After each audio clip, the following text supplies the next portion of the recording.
So today, if you look at classically how we characterize the molecular phenotype of tumors, it's heavily based upon genomics, meaning DNA sequencing of the mutational burden, as well as transcriptomics, understanding the RNA sequence and how that sort of maps either on a bulk level, on a single cell level, or on a spatial level using spatial transcriptomics.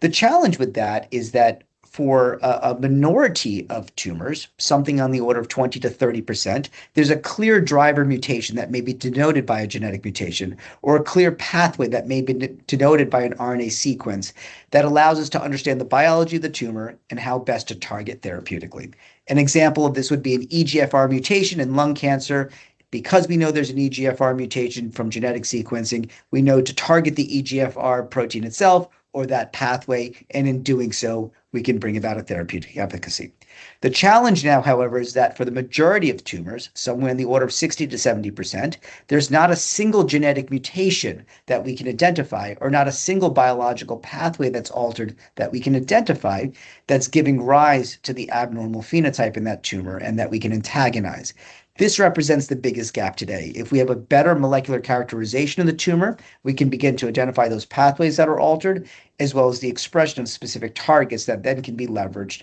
for precision-based therapeutics, whether it be for antibody-based drug conjugates, for T-cell engager therapeutics, radioligand pharmaceuticals, CAR therapies, cancer vaccines, or other related precision-based therapeutics.